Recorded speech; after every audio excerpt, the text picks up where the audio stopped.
तो सीधा रुख कर रहे हैं बड़ी खबर का। एक कैबिनेट मंत्री डॉक्टर कमल गुप्ता ने कैबिनेट मंत्री पद की शपथ ली है।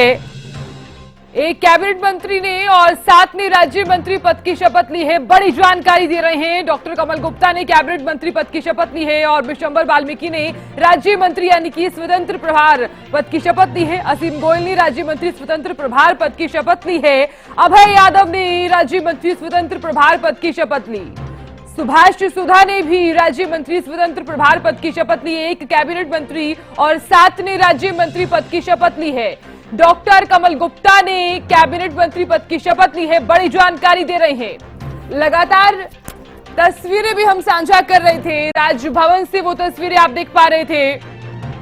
और इस बीच ये जानकारी कि अभय यादव ने राज्य मंत्री स्वतंत्र प्रभार पद की शपथ ले ली है। सुभाष सुधा ने भी शपथ ले ली है और तमाम तस्वीरें अब आप स्क्रीन पर देखिए। कमल गुप्ता, असीम गोयल, अभय यादव, महिपाल ढांडा, सीमा त्रिखा, संजय सिंह, सुभाष सुधा, विशंबर वाल्मीकि, तो इन्होंने मंत्री पद की शपथ ली है। तमाम तस्वीरें तमाम दर्शकों तक हम साझा कर रहे हैं। तो हरियाणा मंत्रिमंडल का विस्तार हो गया है। तमाम मंत्रियों ने शपथ ली है। कमल गुप्ता, असीम गोयल, अभय यादव, महिपाल ढांडा, सीमा त्रिखा, संजय सिंह, सुभाष सुधा और विशंबर वाल्मीकि, यानी कि आप देख पा रहे होंगे कि किस प्रकार से तमाम मंत्रियों ने शपथ ली है। 8 ये मंत्री हैं। इससे पहले भी 5 जो मंत्री हैं उन्होंने शपथ ली। और अब नायब सिंह सैनी के अगर हम बात करें तो कुल मिलाकर जो 13 मंत्री हैं उन्होंने शपथ ले ली है। और अब कमल गुप्ता, असीम गोयल, अभय यादव, महिपाल ढांडा, सीमा त्रिखा, संजय सिंह और सुभाष सुधा, विशंबर वाल्मीकि जो हैं इन्होंने शपथ ली है। पद और गोपनीयता की शपथ लेते हुए वो तस्वीरें भी तमाम दर्शकों तक हम साझा कर रहे हैं। और देखिए, एक कैबिनेट मंत्री यानी कि और जो 7 हैं वो राज्य मंत्री बनाए गए हैं। 8 मंत्रियों में 7 जो नए चेहरे हैं वो यहां पर शामिल किए गए हैं। इस बीच जो तस्वीरें आप देख पा रहे हैं उसमें बड़ी बात यह भी है कि एक भी निर्दलीय को जो जगह है वो नहीं मिली है। और देखिए, कमल गुप्ता, असीम गोयल, अभय यादव, महिपाल ढांडा, सीमा त्रिखा, संजय सिंह, सुभाष सुधा, विशंबर वाल्मीकि, तो इन्होंने शपथ ले ली है। और तस्वीरें भी तमाम दर्शकों तक हम साझा कर रहे हैं। मिनिस्टर ऑफ स्टेट का स्वतंत्र प्रभार मिला है, कैसे देखते हैं सर? देखिए, सर्वप्रथम तो मैं प्रधानमंत्री नरेंद्र मोदी जी का, राष्ट्रीय अध्यक्ष श्री JP नड्डा जी का, पूर्व में हमारे मुख्यमंत्री राजी मनोहर लाल जी का, आदरणीय मुख्यमंत्री अपना नायब सिंह सैनी जी का और पूरे संगठन का धन्यवाद करता हूं जिन्होंने मेरे पे विश्वास रख के मुझे यहाँ पर राज्य मंत्री बनाने का जो मुझे दिया, मैं बहुत बहुत धन्यवाद करता हूँ। साथ में कुरुक्षेत्र की जनता का, जिनकी वजह से बार बार हम पुस्तक कमेटी के हम मेयर बने और उसके साथ 2 बारी विधायक बनाया। सबसे पहले तो मैं इनका भी धन्यवाद करूंगा। इनके आशीर्वाद के बिना कुछ नहीं हो सकता। लेकिन सबसे बड़ा मेरे पे कृपा श्री कृष्ण भगवान ने 4 दिन को गीता का उपदेश दिया, वो ज्योतिष स्थल और कृष्ण भगवान जी की बड़ी कृपा हुई। जिस प्रकार से हमने वहाँ पे डेवलपमेंट कराई है, हो सकता है उन परमात्मा के बिना कुछ नहीं होता। उनके आशीर्वाद के कारण मुझे राज्य मंत्री बनाया। मैं दावे से कहूँगा जो भी जिम्मेवारी मिलेगी उसको हम ईमानदारी से निभाएंगे। परिवार के साथ साथ तमाम समर्थक खुश नजर आ रहे हैं, साथ साथ आपके बेटे हैं साथ हैं, भावुक नजर आए, किस प्रकार से देखते हैं? ये भावुक होने की वजह क्या मानते हैं? और एक बड़ी मेहनत आप जिस प्रकार से कह रहे हैं कि लंबे अरसे से मेहनत कर रहे हैं, क्या वही वजह है कि आपका बेटा भावुक हुआ? देखिए, मैंने अपने लाइव यूनिवर्सिटी कॉलेज से मैंने CR का इलेक्शन लड़ा, यूनिवर्सिटी कॉलेज का प्रेसिडेंट रहा, लगातार उसको मुस्लिम कमेटी का रहा, लगातार मेरी वाइफ रही। उसके बाद तो मैं कहूँगा पूरा परिवार, मेरी वाइफ भी पूरा खर्च त्याग कर कंधे से कंधा मिलाकर मेरे साथ कार्य किए। इस तरह साहिल जी ने भी कंधे से कंधा मिलाकर, जब से आएंगे छोटी छोटी बेटियाँ हैं उनकी परवाह ना करके, जिसकी बच्चियाँ छोटी हों तो उनकी परवाह नहीं करके तो मेरे साथ कंधे से कंधा का कार्य किया। तो उनके मन के अंदर प्रेरणा होती है कि हमारे पिताजी ने इतने वर्ष तक संघर्ष किया और आज हमें ये राज्य मंत्री का जो दर्जा मिला है, ये परमात्मा की कृपा है और उस पर भावुक तो होना बनता ही है। चंडीगढ़ आप रहते हैं, पीछे बेटा तमाम कामकाज को संभालता है, एक वजह ये भी मानते हैं साथ रहता है, तमाम कामों में को देखता है। देखिए, मेरे साथ कंधे से कंधा मिलाकर साहिल मेरे से काम करता है। मैडम भी हमारी नाम की उमा सुधा भी पूरी हमारी मैडम भी कंधे से कंधा मिला करती है। परिवार की सपोर्ट के बिना कुछ नहीं होता। परिवार पूरा सपोर्ट करता है, तभी ये मुझे आ जाए राज्य मंत्री। साहिल, आपके पिता लंबे अरसे से काम कर रहे हैं, कैसे देखते हैं? मेहनत है, आज एक बड़ी जिम्मेदारी भारतीय जनता पार्टी की तरफ से दी गई है। हाँ जी, बहुत लंबे अरसे के बाद और बहुत कड़ी मेहनत के बाद, सालों साल की मेहनत के बाद, और खासकर थानेसर के लोगों ने बहुत प्यार दिया जिन्होंने यहाँ तक पहुँचाया है।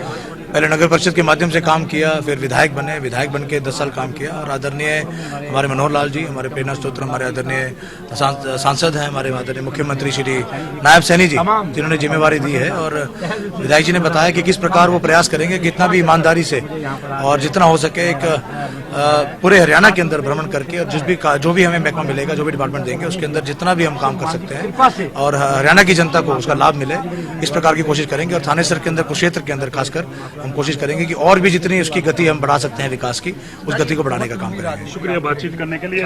बिल्कुल साधना, देखिए जिस प्रकार से मिनिस्टर ऑफ स्टेट सुभाष सुधा हैं, और इनकी तरफ से कहा गया है कि थानेसर की जनता ने इन पर असीम जो है कृपा बरसाई है, उसी की बदौलत है कि वो यहाँ तक पहुंचे हैं। और साथ साथ उनके बेटे जो हैं वो कहीं ना कहीं जब शपथ ले रहे थे, उनके बेटे भावुक नजर आए। खुद सुभाष सुधा तो भावुक होते हुए नजर तो आए ही हैं, उनके बेटे जो हैं वो साहिल, वो भी भावुक होते हुए नजर आए हैं। देखिए रवि, एक बड़ी बात भी हो जाती है एक बेटे के लिए कि उनके पिता को किस प्रकार से वो मंत्री पद की शपथ ले रहे थे, तो उस वक्त जो तस्वीरें हम तमाम दर्शकों तक भी साझा कर रहे थे। रवि, मैं लौटूंगी आपके पास, आप बने रहिए, लगातार आप अपडेट्स भी पहुंचा रहे हैं। अमित हमारे पॉलिटिकल एडिटर लगातार बने हुए हैं हमारे साथ। अमित, देखिए नायब मंत्रिमंडल का विस्तार हो गया है, जिसमें से एक कैबिनेट मंत्री और 7 ने राज्य मंत्री पद की शपथ ले ली है। सबसे पहले तो आप दर्शकों को यह बताइए कि एक कैबिनेट मंत्री है इसमें, और जो 7 राज्य मंत्री जिन्होंने पद की शपथ ली है, उसे किस प्रकार से, क्या संदेश तमाम दर्शकों तक पहुंचेगा, तमाम प्रदेशवासियों तक जो संदेश हम पहुंचाना चाहते हैं, क्या संदेश पहुंचेगा?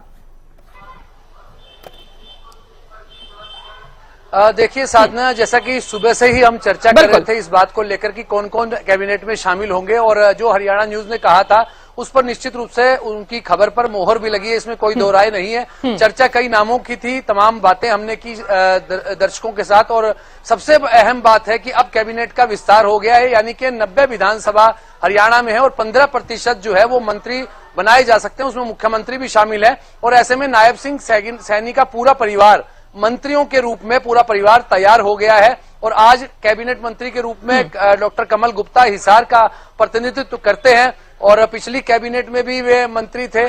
और देखिए, हालांकि जैसा वो खुद ही कह रहे थे हमारे संवाददाता रवि कालीरमन से बातचीत में कि 4-5 दिन का उन्हें विश्राम मिला था, तो यानी कि जब नायब सिंह सैनी ने शपथ ली थी उनके साथ ही शपथ होनी थी, लेकिन वो रुक गया था। लेकिन हिसार जिला को प्रतिनिधित्व देना जरूरी भी था। अब तक हिसार को लेकर, लोकसभा क्षेत्र को लेकर भारतीय जनता पार्टी किसी उम्मीदवार का नाम फाइनल नहीं कर सकी है, तो ऐसे में हिसार जिला को समुचित प्रतिनिधित्व देना था, इसी वजह से कमल गुप्ता को भी बनाया गया, और देखिए वैश्य समुदाय को भी देना ही था।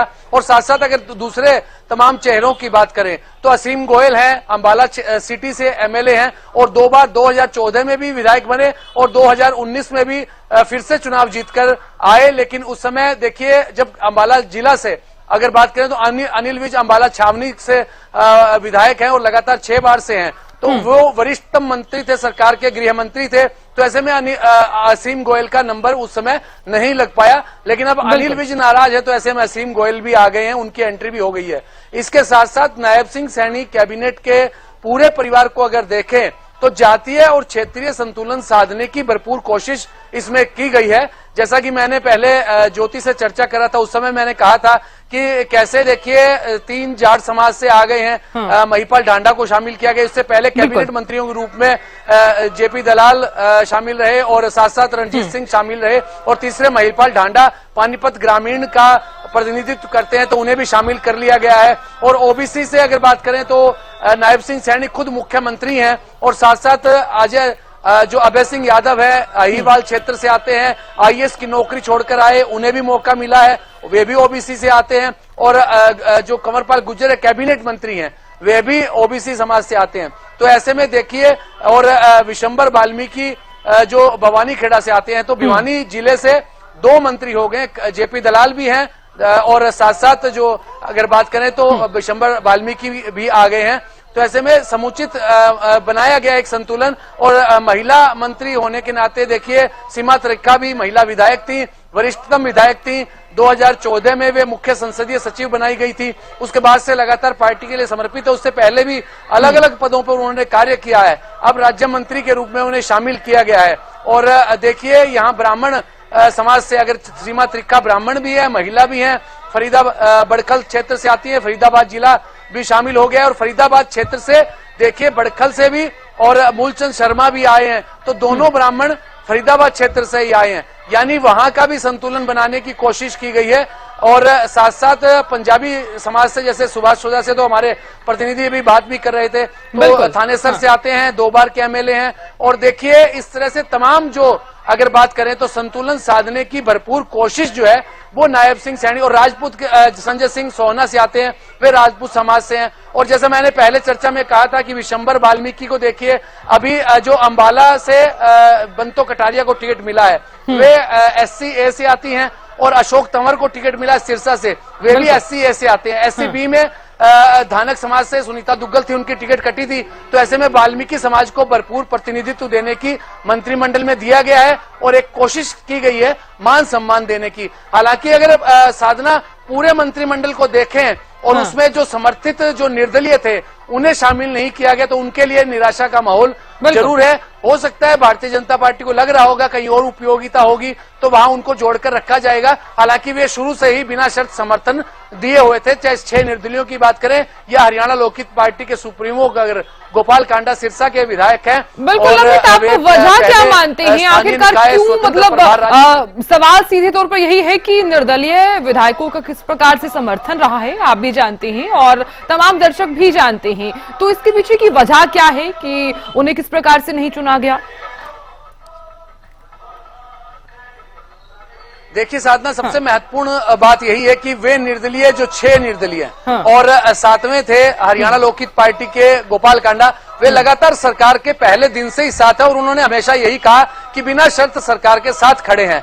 अब जब गठबंधन टूटा तो उन्हें भी लगा कि प्रतिनिधित्व हमें भी मिलेगा, हमें भी कैबिनेट में आने का मौका मिलेगा। लेकिन भारतीय जनता पार्टी ने इस बार जो कैबिनेट विस्तार किया है उसमें सभी अपने जो समर्पित कार्यकर्ता लंबे समय से पार्टी के साथ जुड़े रहे हैं उनको ही शामिल करने का काम किया है। शायद वे भविष्य की राजनीति को लेकर उनको गति देना चाहते होंगे और उन्हें लगता होगा कि निर्दलियों के साथ जो है वो फ्लोर टेस्ट के साथ था। हालांकि देखिए फ्लोर टेस्ट हो चुका है, उसके बाद 6 महीने तक जो है वो गुंजाइश रहती है कि दोबारा से फ्लोर टेस्ट नहीं होगा।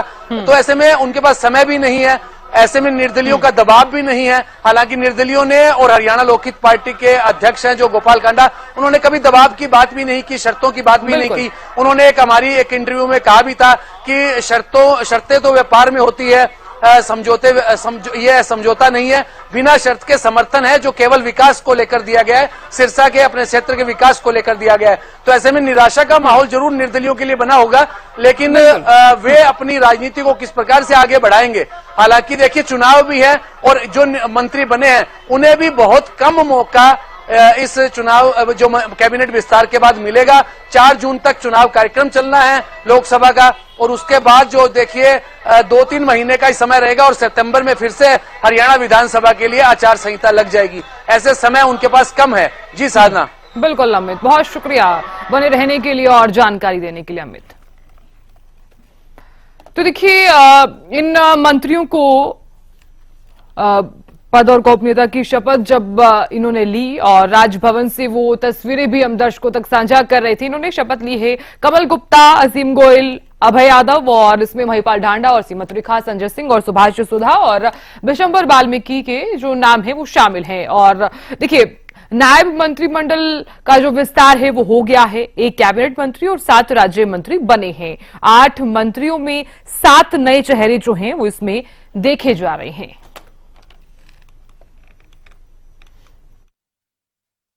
इस कैबिनेट में किस प्रकार से देखते हैं, पूरी जिम्मेवारी किस प्रकार से रहने वाली है? अच्छा है भैया, परिवर्तन तो जीवन का नियम है।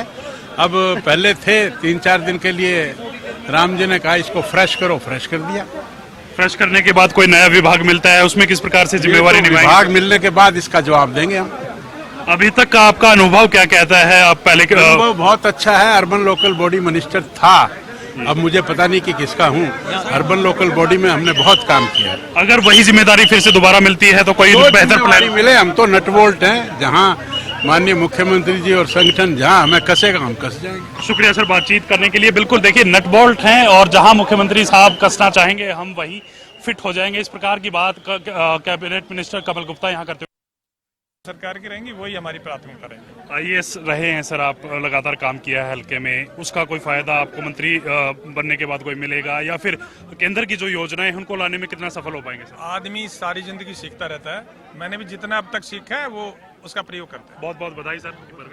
अभय सिंह यादव हैं और देखिए जिस प्रकार से उनका कहना है कि जो आदमी लगातार सीखता रहता है और वो सीख जो है वो कहीं ना कहीं काम आती है। इस प्रकार की बात अभय सिंह यादव जो है वो करते हुए नजर आए और मिनिस्टर ऑफ स्टेट का स्वतंत्र प्रभार इनको मिला है हल्के के लिए।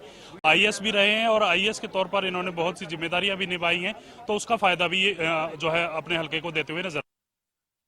महिपाल ढांडा इस वक्त हमारे साथ मौजूद है सर। मिनिस्टर ऑफ स्टेट का स्वतंत्र प्रभार मिला है, 9.5 साल आपने विधायक के तौर पर भारतीय जनता पार्टी के साथ काम किया है। अब क्या कुछ रहेगा, किस प्रकार से रूपरेखा रहेगी आपके कामकाज?